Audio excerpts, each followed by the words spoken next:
पिछले वीडियो में आपने एसिड और बेस इन दोनों की डेफिनेशन देखी थी। इन दोनों की डेफिनेशन देखने के साथ साथ में इनकी जो फिजिकल करेक्टरिस्टिक्स वो आपने देखे थे। दोनों की फिजिकल करेक्टरिस्टिक्स, दोनों की डेफिनेशन है फिजिकल करेक्टरिस्टिक्स, और एसिड की केमिकल प्रॉपर्टीज देखी थी। अब अपन आज बेस की जो केमिकल प्रॉपर्टीज है ना उसके बारे में अपन बात करेंगे। और साथ में आपने एसिड में स्ट्रॉन्ग एसिड और वीक एसिड जो है वो भी आपने देख लेते। आज अपन बात करते हैं बेस। ठीक है, सबसे पहले तो आप बेस में ये देखिए कि इसके जो कुछ एग्जाम्पल है उनको देखिए। जैसे बेस में एग्जाम्पल जैसे सोप, ठीक है, डिटर्जेंट है, सोप है, ये जो क्या है कि मतलब कुछ ऐसे महसूस होते हैं, चिकने महसूस होते हैं, उनको अपन बेस करते हैं। ठीक है, इधर से केमिकल में अगर अपन देखेंगे तो जैसे ये कैल्शियम हाइड्रोक्साइड है, जिनके पास में हाइड्रोक्साइड होता है ना, हाइड्रोक्सी आयन, वह बेस होता है। KOH, ठीक है, NaOH, ये सभी बेस है। ठीक है, ऐसे और भी हैं। एक तो मेटल होगी और मेटल के साथ में OH आयन वहाँ पर क्या है कि बॉन्डेड रहेगा। ठीक है, इसी तरीके से एल्यूमिनियम हाइड्रोक्साइड है, एल्यूमिनियम हाइड्रोक्साइड। ठीक, ये बहुत सारे एग्जाम्पल हैं। अब अपन बात करते हैं chemical properties of base.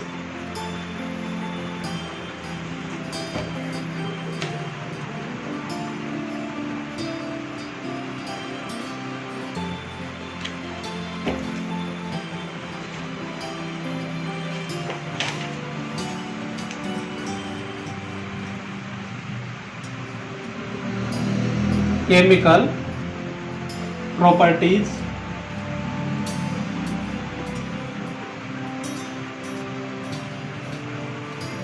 Of base, इनकी बात करेंगे। सबसे पहली जो केमिकल प्रॉपर्टी है बेस के साथ में, बेस की, वो क्या है? सबसे पहले अपन वही जैसे अपन ने इसकी मेटल के साथ में रिएक्शन करवाई थी एसिड की, तो उसी तरीके से किसी बेस की मेटल के साथ में रिएक्शन कराएंगे। तो reaction with metal of an base, ठीक है ना, किसी भी बेस की किसी भी मेटल के साथ में रिएक्ट करवाते हैं। तो देखिए क्या होता है। मान लीजिए इसकी सिंपल इक्वेशन क्या होगी कि ये कोई भी, मान लीजिए कि ये बेस है, ये AOH, ठीक है, ये A कोई भी मेटल है और ये OH उसके साथ में हाइड्रोक्सी आयन है, और ये मान लीजिए कि B जो है ये क्या है, मेटल है। ये भी मेटल है, A और B मेटल है। ये A जो मेटल है ये तो एक कंपाउंड फॉर्म में है, OH के साथ में बॉन्डेड है, और ये फ्री मेटल है। अब दोनों के बीच में रिएक्शन होगी, तो दोनों के बीच में जब रिएक्शन होगी तो यानी कि यहाँ पर एक तरीके से डिस्प्लेसमेंट रिएक्शन की तरह जाएगा, है ना, ओके, डिस्प्लेसमेंट रिएक्शन की तरह। और बनेगा क्या वो देखना है आपको। यानी कि यहाँ पर एक तरीके से जो ये दोनों मेटल हैं, ये दोनों मेटल, इन दोनों मेटल्स के साथ में एक तरीके से यानी कि यहाँ पर भी हाइड्रोजन ही निकलेगी। क्या निकलेगी? हाइड्रोजन गैस, ठीक है ना। और ये दोनों मेटल जो है, ये दोनों मेटल एक दूसरे के साथ में ऐड होगी, ये OH भी। तो हाइड्रोजन तो सबसे पहले आपको यहाँ से निकाल देनी है, और जो बाकी बचे हैं ना उन सबको आपको लिखना है।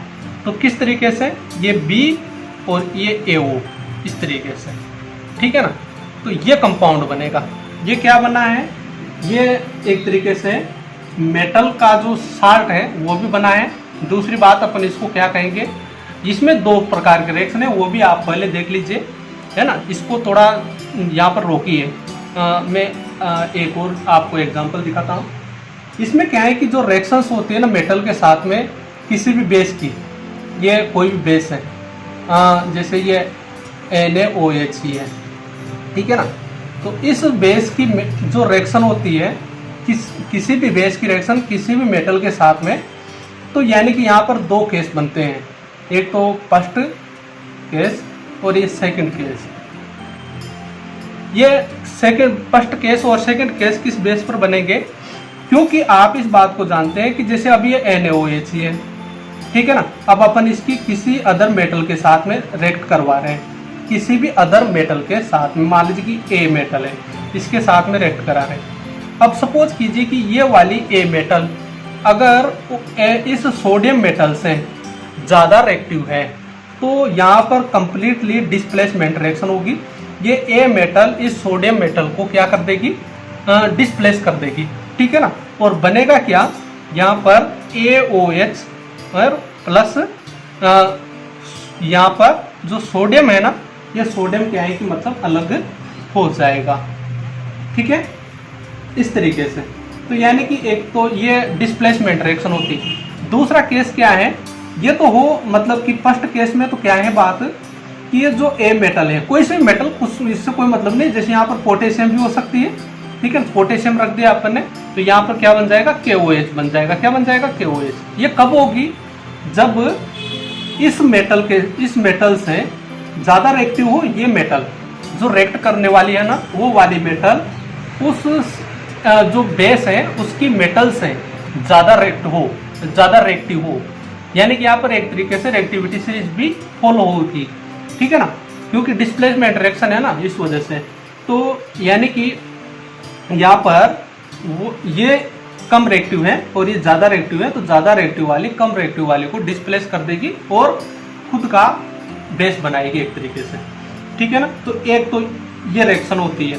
दूसरी, ये तो फर्स्ट केस हुआ। सेकंड केस क्या है कि मान लीजिए कि जो रिएक्ट करने वाली, अभी सपोज कीजिए कि ये NaOH है,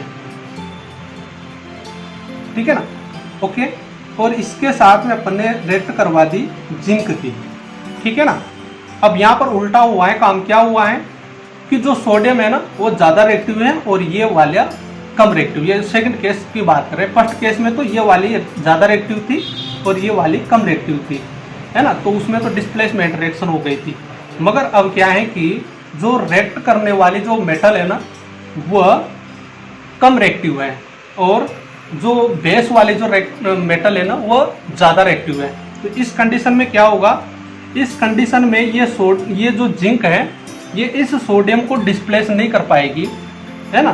तो फिर उस कंडीशन में क्या होगा कि ये जो हाइड्रोजन है ये डिस्प्लेस होगा उस कंडीशन में, क्योंकि इसको तो डिस्प्लेस नहीं कर पाएगी। तो उस कंडीशन में क्या होगा कि जिंक के द्वारा इस हाइड्रोजन को डिस्प्लेस किया जाएगा। तो हाइड्रोजन को जब डिस्प्लेस किया जाएगा तो बचेगा क्या, ये NaOH बचेगा, ठीक है ना, हाइड्रोजन निकलेगा, ठीक है, ये हाइड्रोजन निकल गया, ओके, H2 गैस के फॉर्म में। वो तो बैलेंस बाद में कर लेंगे। फिर अब देखो ये जो है ना, ये यहाँ से जैसे हाइड्रोजन निकलेगी तो ये NaO माइनस है, क्यों है, क्योंकि यहाँ से हाइड्रोजन निकला है ना तो ये नेगेटिव, यानी कि हाइड्रोजन छूट गया, तो इसका मतलब ऑक्सीजन नेगेटिव होती है, ये -2 होती है। अब इसके साथ में एक सोडियम जुड़ा हुआ है तो ये -1 रह गई अब, ठीक है ना। अब इस कंडीशन पर क्या होगा, यहाँ पर जिंक आएगा, जिंक यहाँ पर ऐड होगा, तो जिंक ऐड होगा यहाँ पर ये Zn, ठीक है ना। अब Zn की वैलेंसी जो होती है ना वो +2 होती है, तो यानी कि Zn के साथ में Na- जो है, NaO- जो है ये 2 जुड़ेंगे। कितने जुड़ेंगे, 2, फॉर्मूले के हिसाब से, फॉर्मूले बनाने के हिसाब से, क्योंकि सोडियम जो है ये सोडियम है ना, ये तो क्या है माइनस, है ना, और ये जिंक जो है ये जिंक है +2, ठीक है ना। तो इस कंडीशन पर ये कितने आएंगे, 2 आएंगे, यानी कि ZnO का सोडियम ऑक्साइड का होल ट्वाइस और इसका ये N, ठीक है ना, और ये हाइड्रोजन गैस यहाँ से बाहर निकल जाएगी, ये 2 हो जाएंगे, ठीक है। तो इस तरीके से रिएक्शन होगी। तो 2 तरीके से रिएक्शन होती है। अगर रिएक्ट करने वाली मेटल, ठीक है ना, उस बेस की मेटल से ज़्यादा रिएक्टिव नहीं है, कम रिएक्टिव है, तो उस कंडीशन पर ये बनेगा। इसको क्या कहेंगे अपन, इसको कहेंगे मेटल 1। क्या कहेंगे इसको, मेटल 1। मेटल मेटल ऐड किसको कहते हैं कि एक मेटल है और दूसरी मेटल है, उन दोनों के बीच में एक तरीके से ऑक्सीजन फंसी हुई है, तो इसको इस प्रकार के फॉर्मूले को क्या करते हैं अपन, मेटल मेटल ऐड करते हैं। ठीक है ना, कि किन्हीं भी दो मेटल्स के बीच में एक कोई भी ऑक्सीजन फंसी हुई हो, है ना, लिंक्ड हो, वहाँ पर दोनों को यानी कि एक दूसरे से लिंक कराने वाली हो। तो यानी कि यहाँ पर भी देखो ना, सोडियम और जिंक के बीच में ऑक्सीजन आ रही है। ठीक है ना, तो इस तरीके से इसको क्या कहेंगे अपन, मेटल मेटल ऐड कहेंगे। और इसका पर्टिकुलर नाम क्या होगा, सोडियम जिंकेट। क्या होगा इसका नाम, सोडियम जिंकेट। ठीक है ना, सोडियम मेटल, जिंक मेटल और बाद में लगाएंगे एट, तो ये सोडियम जिंकेट है। ठीक है, ओके। तो ये दो प्रकार की रिएक्शनें होती है। तो ये दोनों केस आपने देखे, तो ये केमिकल प्रॉपर्टीज पहली जो है मेटल के साथ में रिएक्शन बेस की, वो आपने समझ ली है। ठीक है ना, अब दूसरी बात करते हैं, दूसरी reaction with non metal oxide of base. ठीक है ना, रिएक्शन किसके साथ में रिएक्शन करा रहे हैं अपन, reaction with non metal oxide.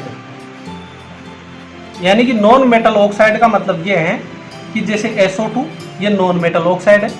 ठीक है ना, इसी तरीके CO2 नॉन मेटल ऑक्साइड है। ठीक है ना, ये इन ऑक्साइडों के साथ में रिएक्शन कराएंगे जो नॉन मेटल ऑक्साइड होते हैं। ठीक है ना, उनके साथ में रिएक्शन कराने पर क्या होगा वो देखेंगे अपन, ऑफ बेस। ठीक है, हाँ, अब इसमें देखिए कि जब अपन क्या है कि नॉन जो मेटल ऑक्साइड हैं उनके साथ में बेस की रिएक्शन कराते हैं, तो एक तो क्या है कि साल्ट बनेगा मेटल का। इसकी रिएक्शन देखिए आप साथ में, तो उससे समझ में आएगा आपके कि जैसे एग्जांपल दे रहे हैं अपन, एग्जांपल ये सोडियम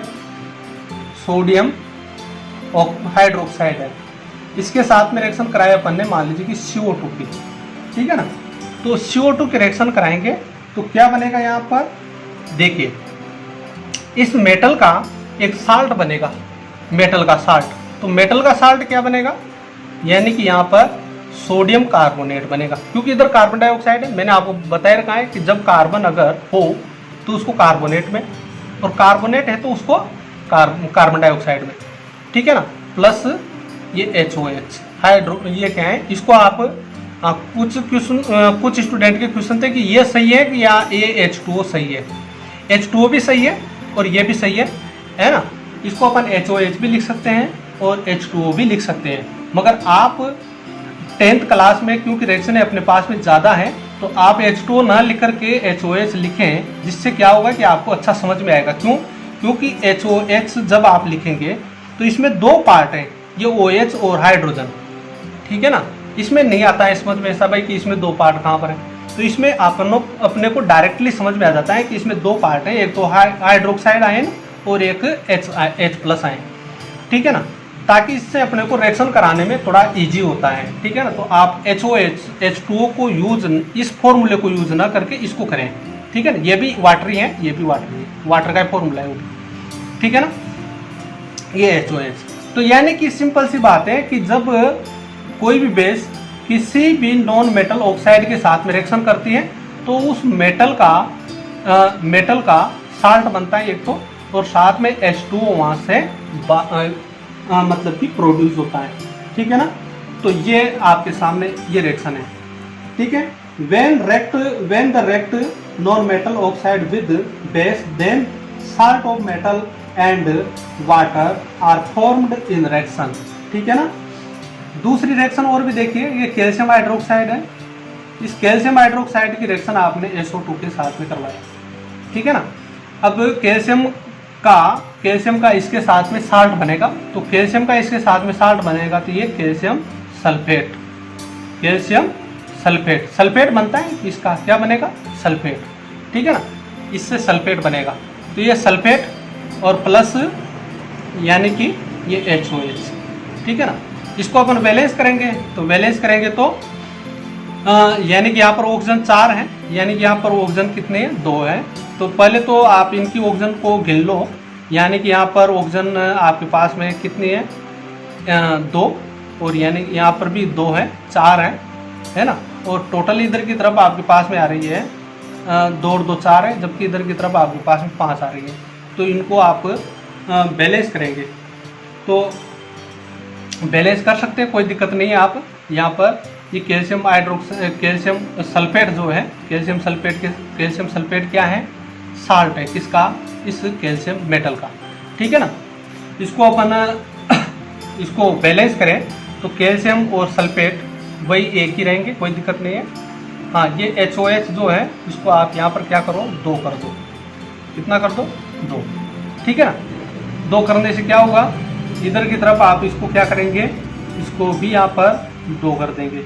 इससे क्या हुआ, ये कितने हो गए, 4, 1, 5 और 6, और यहाँ पर 2, यानी कि 4 और ये 6 हो गए। ओके,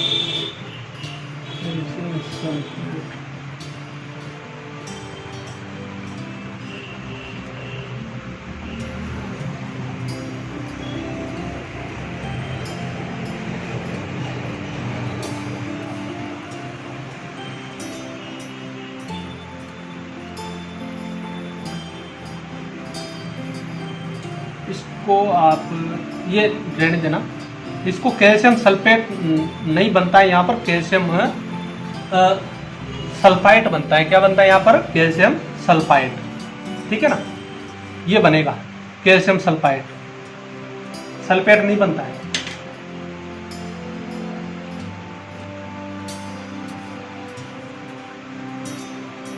ओके, अगली रिएक्शन देखिए, reaction between metal carbonate and base. Reaction देख रहे हैं अब आप, एक तो मेटल कार्बोनेट वही मेटल कार्बोनेट जिनके साथ में आपने एसिड की रिएक्शन देखी थी, एंड बेस, ठीक है। मेटल कार्बोनेट का मतलब जैसे अभी आपने सोडियम कार्बोनेट लिया, इसके साथ में रिएक्शन कराएंगे, कि मेटल कार्बोनेट के साथ में रिएक्शन कराएंगे किसी भी बेस की। जैसे मान लीजिए कि आपने इस मेटल कार्बोनेट के साथ में रिएक्शन कराई है बेस की, सोडियम, ये इसकी पोटेशियम हाइड्रोक्साइड, इसकी रिएक्शन करा दी, तो क्या बनेगा, यानी कि एक तरीके से यहाँ पर जो डबल डिस्प्लेसमेंट रिएक्शन की तरह होगी। डबल डिस्प्लेसमेंट मतलब कि ये इसको यहाँ से डिस्प्लेस करेगी, ये इसको यहाँ से डिस्प्लेस करेगी।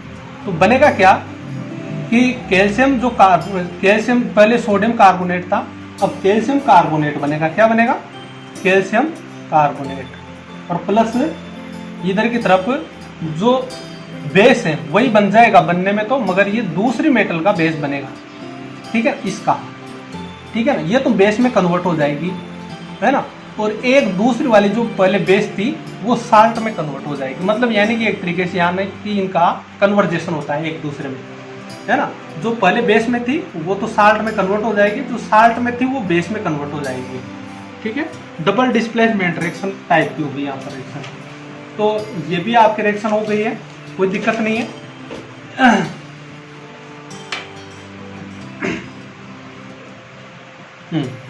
अब ये आपने क्या है कि यहाँ तक जो चीजें देखी हैं, ये क्या देखी है कि आपने एसिड और बेस,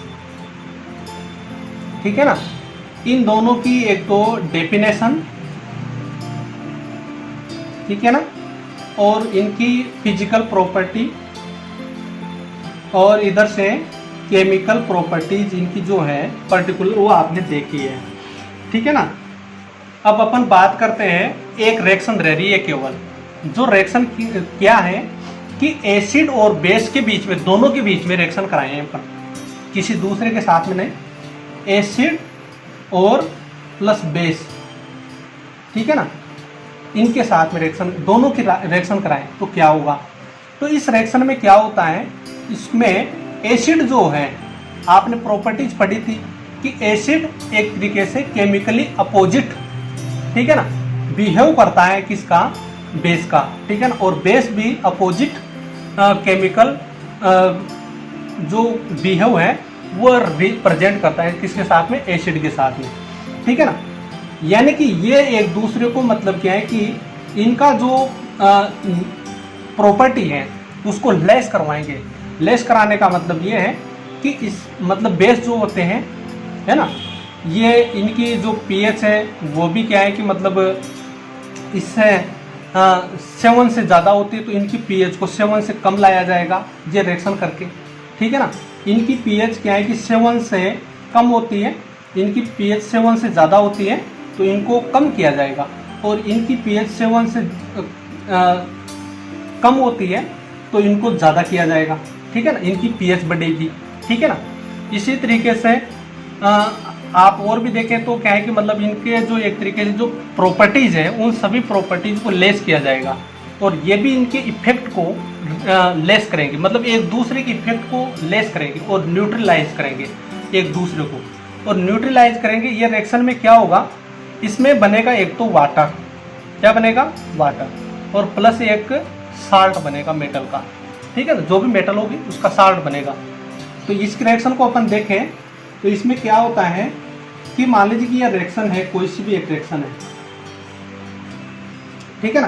पहले तो इसी सिंपल रिएक्शन देख लीजिए, ये XH ये कोई भी एसिड है, ठीक है ना, और साथ में क्या है कि ये बेस है जो मान लीजिए कि यहाँ पर MOH है, ठीक है, और अब रिएक्शन करा रहे हैं तो ये HOH और ये H दोनों तो क्या बनाएंगे, वाटर, ठीक है ना, और ये M और ये X दोनों क्या बन जाएंगे, साल्ट बनेंगे, क्या बनेंगे, साल्ट। ये मेटल साल्ट है और ये वाटर है, ठीक है।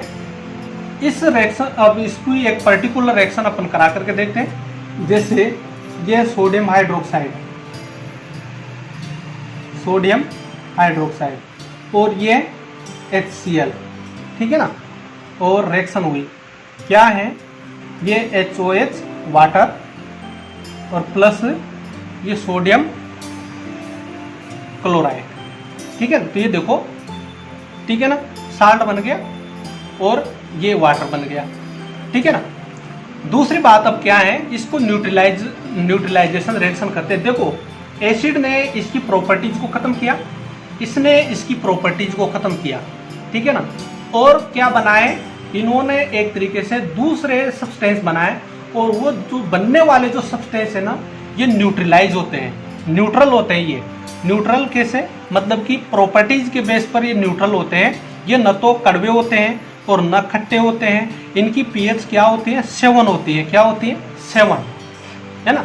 साल्ट की भी पीएच 7 होती है और इनकी भी पीएच 7 होती है। देखो ये जो था इसकी प्रॉपर्टीज में अपन क्या क्या देखेंगे, इसकी प्रॉपर्टीज में देख रहे थे अपन कि रेड लिटमस पेपर को ये ब्लू में कन्वर्ट करता है, ये ब्लू को रेड में कन्वर्ट करता है, जबकि ये दोनों जो हैं ये न तो ब्लू को रेड में कन्वर्ट करते हैं और न ही रेड को ब्लू में कन्वर्ट करते हैं, यानी कि लिटमस पेपर में कोई चेंजिंग नहीं करते हैं, ठीक है ना।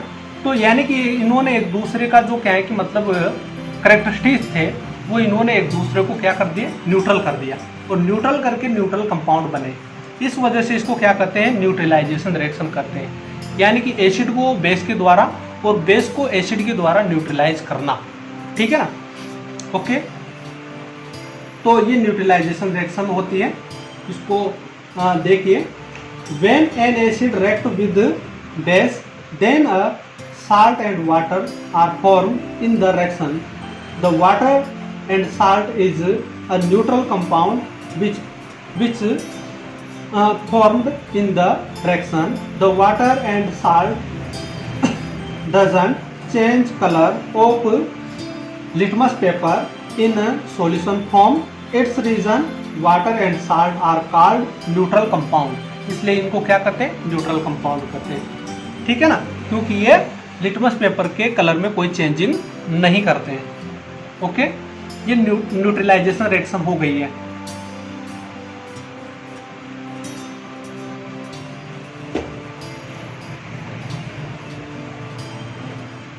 एक न्यूट्रलाइजेशन रिएक्शन और भी देख लीजिए आप, ये H2SO4 ये एसिड है, ठीक है, ये कैल्शियम हाइड्रोक्साइड होल्ड वाइज, ठीक है। और अब देखो रिएक्शन कराएंगे, डबल डिस्प्लेसमेंट रिएक्शन होगी, ठीक है। ये हाइड्रोजन है, जो हाइड्रोजन क्या करेगा, इसको डिस्प्लेस करेगा, ये इसको डिस्प्लेस करेगी, ठीक है। और क्या बन जाएगा, ये कैल्शियम सल्फेट SO4 और प्लस HOH, इस तरीके से। ये न्यूट्रल कंपाउंड है, इसलिए इसको क्या करेंगे, न्यूट्रलाइज रिएक्शन करेंगे, न्यूट्रलाइजेशन। ओके, अब आपके अगला एक टॉपिक है जो बेस का बचा हुआ है, वह है strong base and week base, ठीक है। ये दो प्रकार के बेस होते हैं। ये क्या है कि कोई भी जो बेस होता है, जिस तरीके से एसिड थे ना, उसी तरीके से कि कोई भी जो एसिड होता है वो केमिकल रिएक्शन में हाइड्रोजन आयन को कितना फास्टली प्रोवाइड करता है। वो जितना अधिक फास्टली प्रोवाइड करेगा वो उतना ही स्ट्रॉन्ग है, और जितना स्लो प्रोवाइड करेगा वो उतना ही वीक है। तो वैसे यहाँ पर है, ठीक है ना। तो यानी कि जो केमिकल रिएक्शन में बेस OH आयन यानी कि हाइड्रोक्सी आयन, ठीक है ना, फास्टली प्रोवाइड कराएंगे तो उनको स्ट्रॉन्ग बेस कहेंगे, और जो स्लो प्रोवाइड कराएंगे उनको अपन वीक बेस कहेंगे, ठीक है ना। ओके, तो यानी कि इनके कुछ एग्जांपल देखते हैं, जो इनकी डेफिनेशन एक बार में आपको सुना देता हूँ पढ़ करके।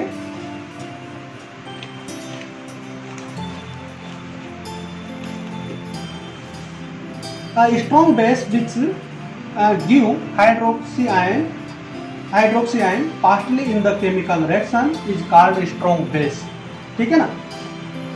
जबकि वीक बेस क्या है, which base give hydroxy ion slowly in chemical reaction is called weak base, ठीक है ना।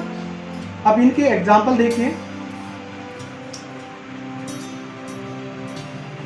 एग्जांपल जैसे स्ट्रॉन्ग बेस का NaOH, ठीक है, KOH पोटेशियम हाइड्रोक्साइड, ठीक है, एल्यूमिनियम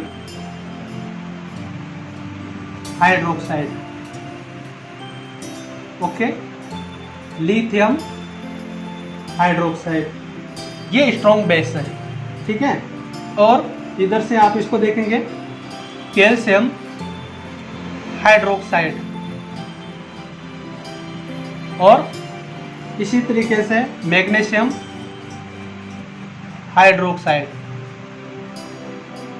और CH3OH, यानी कि इसको अपन कहते हैं मेथेनॉल, ठीक है ना, ये है। और इसी तरीके से CH3 CH2OH, ये एथेनॉल है, ठीक है ना। तो ये भी एक तरीके से बेस है जो वीक बेस है, और जबकि ये स्ट्रॉन्ग बेस है। ये स्ट्रॉन्ग बेस है और ये वीक बेस है, ठीक है ना। इनके एग्जांपल्स आप याद रखना। अच्छा, अब ये वीक बेस स्ट्रॉन्ग बेस में अगर आपको कुछ समझ में नहीं आया तो इसके बारे में अपन बात क्लास में करेंगे, जहाँ पर समझ में आएगा। इसमें आपको थोड़ा बहुत क्या देखना है वो देखिए, कि एक तो आपको इतना सा ध्यान रखना है कि जो मेटल रिएक्टिविटी सीरीज में अपर हैं, ठीक है ना, हाई रिएक्टिव हैं, उनका जो बेस होता है ना, वो बेस क्या होते हैं, स्ट्रॉन्ग बेस होते हैं। सबसे पहली बात एक तो उसको ध्यान रखना है कि जो अभी देखो ये दोनों रिएक्टिव मेटल है ना, और ये लिथियम हो गया, ये भी क्या है कि रिएक्टिव मेटल है, ओके, इस रिएक्टिविटी सीरीज के बेस पर, तो ये स्ट्रॉन्ग बेस कहलाएंगे। जबकि ये क्या है कि मतलब वीक बेस कहलाएंगे, क्योंकि कैल्शियम मैग्नीशियम ये क्या है कि थोड़ा नीचे आते हैं इसमें रिएक्टिविटी सीरीज में, तो ये वीक बेस है, ठीक है ना। एक तो ये है। दूसरा इसमें कुछ और भी मामला होता है, वो क्या है कि अभी जैसे ये है पोटेशियम हाइड्रोक्साइड, तो पोटेशियम हाइड्रोक्साइड माइनस और ये प्लस, इस तरीके से होता है। तो यानी कि यहाँ पर एक तरीके से पोलराइजेशन होता है। पोलराइजेशन का मतलब ये है कि कोई भी कंपाउंड का दो पार्ट में मतलब कि अपोजिट, इसमें क्या है कि चार्ज में मतलब क्या है कि एक तरीके से बटे हुए रहना, ठीक है ना, तो उसको कहते हैं अपन पोलराइजेशन, ठीक है ना। तो जहाँ जहाँ पर भी पोलराइजेशन होगा ना, तो वहाँ पर क्या है कि वो स्ट्रॉन्ग, वो क्या है कि बेस क्या कहलाएंगे, स्ट्रॉन्ग बेस कहलाएंगे। और जिनमें पोलराइजेशन नहीं होता है, पोलराइजेशन की कंडीशन कम होती है, तो वह क्या है कि वीक बेस कहलाते हैं। जैसे अभी यहाँ पर कैल्शियम हाइड्रोक्साइड है ना, तो इस कैल्शियम हाइड्रोक्साइड की जो स्ट्रक्चर है वो अपन देखेंगे तो इस तरीके से आएगी। ये इस तरीके से, ये कैल्शियम है, हाइड्रोक्साइड एक इधर की तरफ ऐड होगा और हाइड्रोक्साइड दूसरा इधर की तरफ ऐड होगा। अब इसमें क्या है कि ये माइनस जबकि ये प्लस, यानी कि इसमें एक तरीके से जो पॉजिटिव और नेगेटिव जो आयंस हैं वो दो पोल्स के फॉर्म में नहीं बन पाए हैं, ठीक है ना।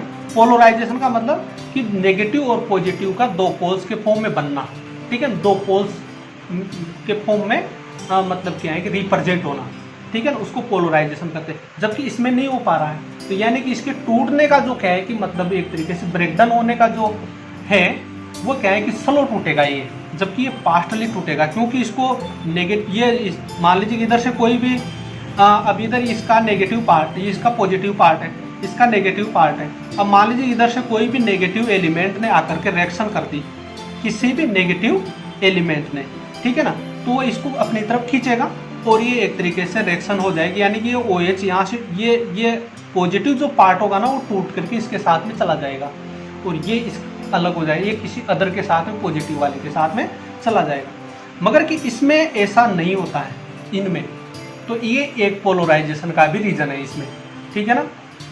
तो इसी तरीके से अभी ये एल्यूमिनियम हाइड्रोक्साइड है, एल्यूमिनियम हाइड्रोक्साइड में पोलराइजेशन होता है। क्यों होता है, इसमें देखिए एक OH इधर की तरफ होगा और एक OH इधर की तरफ होगा और एक OH इधर की तरफ होगा, ठीक है ना। तो इनसे तो कोई इफेक्ट नहीं पड़ रहा है, मगर कि यानी कि यहाँ पर जब आप स्ट्रक्चर देखेंगे ना, तो स्ट्रक्चर में इस तरीके से रिप्रेजेंट होगा ये, ठीक है ना। तो इधर का पार्ट जो है ना वो किस में जाएगा, पॉजिटिव में, उधर ऊपर, ठीक है ना। ये जो एल्यूमिनियम है थोड़ी सी ऊपर की तरफ रहेगी और ये इस इधर वाला पार्ट नेगेटिव में चला जाएगा, इसमें यानी कि इसमें पोलराइजेशन हो जाएगा, ठीक है ना।